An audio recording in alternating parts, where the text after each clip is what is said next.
खतों का इश्तिहारा बनाया, अपने महबूब के सीने को रहमत का खजीना बनाया, अपने महबूब के दिल को ईमान के नूर से मुज़य्यन किया और अपने महबूब के पाँव को वो इस्तिकामत अता फरमाई। ये पहाड़ों के पास इतनी इस्तिकामत नहीं जितनी पाए मोहम्मद सल्लल्लाहु अलैहि वसल्लम में इस्तिकामत है। और अपने महबूब के हाथों को सखावत की आंधी बना डाला, अपने महबूब के होंठों को मैंने हम्द तारीफ से सजाया, अपने महबूब की जुबान को मैंने अपनी याद से सजाया, अपने महबूब की आंखों को मैंने शर्म हया से बनाया, अपने महबूब के चेहरे को मैंने रजा का मरकज बनाया।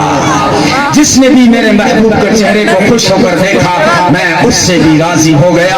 मैंने अपने महबूब को जो है ऐसा बनाया, ऐसा हसीन बनाया, क्या बताऊं जयपुर के रोशन ज़मीरों, बस ये शेर समझ लो।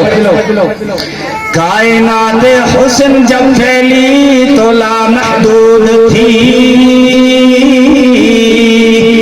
कायनात हुस्न जब फैली तो लामहदूद थी, और जब सिमटी तो तेरा नाम बनकर रह गई।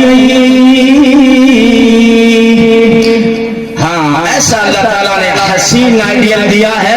और इनका सबसे बड़ा एहसान यह है, बात को समेट रहा हूँ, वो सबसे बड़ा उनका तोहफा जो है वो कुरान करीम है। जो ये बच्चे जो आपके सामने बच्चे और बच्चियां बैठे हैं, ये कुरान के करीम की जो दौलत हासिल कर रहे हैं, कायनात में इससे बड़ी कोई दौलत नहीं।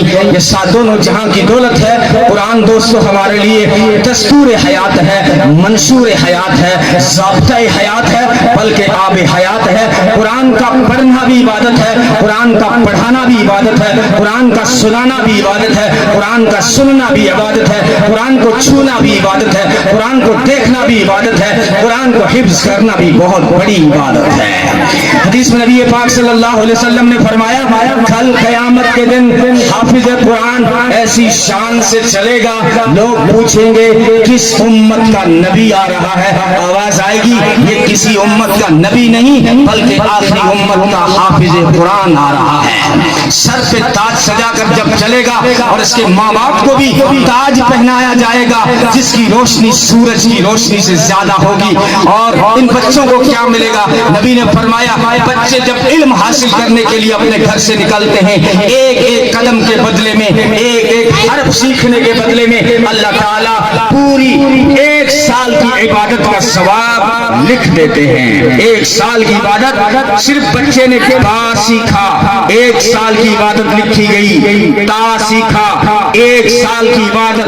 और नबी ने आगे फरमाया, एक एक हरफ के बदले में, एक एक कदम उठाने के बदले में अल्लाह इनके लिए जन्नत में पूरा शहर सजा देता है। सिर्फ घर नहीं कह रहा हूँ, घर तो उसके लिए बनता है। मन बना लिल्लाहि मस्जिदन बनल्लाहु लहु बैतन फिल जन्नह, कि जो मस्जिद अल्लाह के लिए बनाए उसके लिए जन्नत में घर बन जाता है। लेकिन इन पढ़ने वाले बच्चों के लिए नबी ने फरमाया, ये इल्म हासिल करते हुए एक हरफ सीखते हैं या एक कदम उठाते हैं तो उस कदम उठाने के बदले में जन्नत में पूरा शहर सजाया जाता है।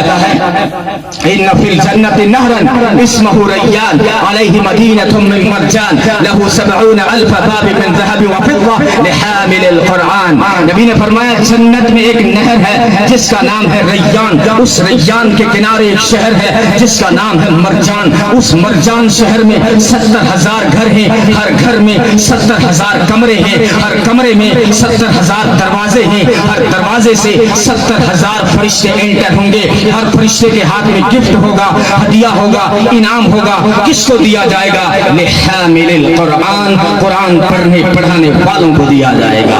लोगों को सिर्फ एक हदीस याद रहती है कि सबसे पहले मौलवी दोज़ख में जाएगा। ये हदीस बड़ी पक्की याद है, लेकिन इसके अलावा हजारों सैकड़ों रिवायतें हैं जो आलिम की शान में। हजरत अब्दुल्लाह बिन उमर फरमाते हैं, कल क़यामत के दिन सोने का तख्त सजाया जाएगा, उस पे चांदी के कुबे लगाए जाएंगे और फिर जो है याकूत और ज़मरद जड़े जाएंगे और फिर उनके ऊपर सुंदुस और इस्तबरक़ की चादरें बिछाई जाएंगी। और फिर आलिम से कहा जाएगा, कुरान के हाफिज से कहा जाएगा, मस्जिद के इमाम से कहा जाएगा, मस्जिद के मुअज्जिन से कहा जाएगा, आप तशरीफ रखें, जब तक मैं लोगों का हिसाब न लें आप आराम से यहाँ पर तशरीफ फरमा हूँ। मुझे मेरी इज्जत और जलालत की कसम है, मैंने तुम्हें इल्म इसलिए नहीं दिया था कि मैं तुम्हें عذاب دوں، میرے نزدیک جو ہے کبیرہ گناہوں کے باوجود عالم کو بخش دینا میرے یہاں کوئی بڑی بات نہیں ہے۔ تو جو ہے بہت سارے فضائل ہیں، تو آؤ ہم سب جو ہے قرآن کی تلاوت کو زندہ کریں۔ ہر بچہ بچی ہمارا کوئی رہ نہ جائے قرآن پڑھے بغیر۔ دیکھو دنیاوی تعلیم سے اسلام منع نہیں کرتا، بلکہ نبی نے حکم دیا زید بن ثابت کو کہ تم دشمنوں کی زبان سیکھو، یہودیوں کی زبان سیکھو، تاکہ ہم ان کے خطوں کا جواب دے سکیں۔ وہ خط کا زمانہ تھا، آج فیس بک کا زمانہ ہے، واٹس ایپ کا زمانہ ہے، ٹویٹر کا زمانہ ہے۔ نبی کا حکم موجود ہے، دشمنوں کی زبانیں سیکھو تاکہ ہم دشمنوں کو جواب دے سکیں۔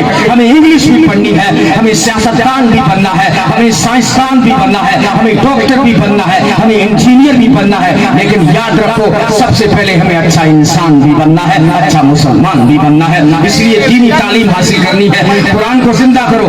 نبی نے فرمایا جس گھر میں قرآن کی تلاوت نہیں ہوتی وہ گھر ویران ہے، قبرستان ہے، اس میں سب مردے پڑے ہوئے ہیں، وہاں کوئی زندہ رہتا ہی نہیں ہے۔ اگر کوئی وہاں زندہ ہوتا تو قرآن کی آواز آ جاتی۔ دیکھو مسلمانوں کے محلے میں چلے جاؤ، ٹڑو ٹڑو کی آواز تو آ جائے گی، لیکن قرآن پڑھنے والے قبروں میں چلے گئے۔ کیا وہ زمانہ تھا کہ جو ہے صبح کے وقت مسلمانوں کے محلے میں چلے جاتے تو قرآن کی پھل پھلاہٹ کی آواز آتی تھی؟ آج قرآن ہم نے جو ہے بند کر کے رکھ لیا ہے۔ تو نبی نے فرمایا وہ مردے ہیں جس گھر میں قرآن نہیں پڑھا جاتا وہ زندہ نہیں ہے۔ ارے مردے کو تو رشتہ دار بھی دفنا دیتا ہے، مردے کو تو رشتہ دار بھی دفنا دیتا ہے۔ کیوں شکایت کرتا ہے یوگی مودی کی یہ سازشیں کرتے ہیں؟ ارے تیرے پاس جب اللہ کا سب سے بڑا ذکر نہیں ہے تو تو مردہ ہے، مردے کو رشتہ دار بھی دفنائے تو تعجب نہیں ہونا چاہیے۔ قرآن عزت اسی وقت ملے گی دوستو جب ہم قرآن سے اپنا رشتہ جوڑ لیں گے۔ قرآن سے جب رشتہ جوڑیں گے، خدا کی قسم اقبال نے سچ کہا تھا وہ معزز تھے زمانے میں مسلمان ہو کر اور تم ذلیل و خوار ہوئے قرآن کو چھوڑ کر۔ آؤ ہم قرآن سے دوستی کریں، قرآن سے تعلق بنائیں، قرآن سے رشتہ جوڑیں۔ جس نے بھی قرآن سے رشتہ جوڑا اس نے عزت پالی۔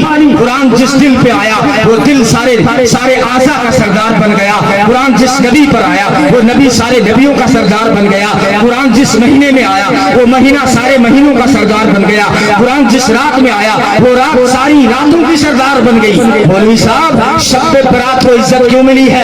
ارے شب برات کو عزت اسی لیے ملی ہے کہ اس رات میں اللہ نے قرآن اتارنے کا فیصلہ کیا تھا، یہ فیصلے کی رات ہے۔ تو جس نے بھی رشتہ قرآن سے جوڑا، کپڑے نے رشتہ جوڑا، جزدان قرآن کا بنا، لوگ اس کو آنکھوں سے لگاتے ہیں، لوگ اس کو سینے سے لگاتے ہیں، لوگ اس کو بوسے دیتے ہیں۔ ارے کپڑے کو عزت کیوں ملی؟ جزدان کو عزت کیوں ملی؟ اس لیے ملی کہ اس کپڑے نے اپنا رشتہ قرآن سے جوڑ لیا۔ ارے وہ لکڑی جس کو لوگ چولہے میں ڈالتے ہیں، لیکن وہ لکڑی جب قرآن کی رحل بن گئی، قرآن کی رحل بن گئی اور جو ہے اس نے اپنا رشتہ جب قرآن سے جوڑا تو اس کو بھی عزت مل گئی۔ ارے کپڑے کو عزت مل سکتی ہے، لکڑی کو عزت مل سکتی ہے، کاغذ کو عزت مل سکتی ہے، وہ کٹا جو فری میں ملتا ہے، لیکن جب قرآن کی جلد بنا تو قرآن بولا اس کے پکش میں لا یمسہ الا المطہرون، اب تم ناپاک ہاتھوں سے اس کپڑے کو چھو نہیں سکتے، اس کو ہاتھ نہیں لگا سکتے۔ ارے کپڑے کو عزت کیوں ملی؟ لکڑی کو عزت کیوں ملی؟ کپڑے کو عزت کیوں ملی؟ اسی لیے ملی کہ ان ساری چیزوں نے اپنا رشتہ قرآن سے جوڑ لیا۔ آؤ مسلمانوں آج ارادہ کرتے ہیں کہ ہم سب اپنا رشتہ قرآن سے جوڑیں گے، پھر عزت بھی ملے گی۔ اللہ تعالیٰ عمل کی توفیق عطا فرمائے۔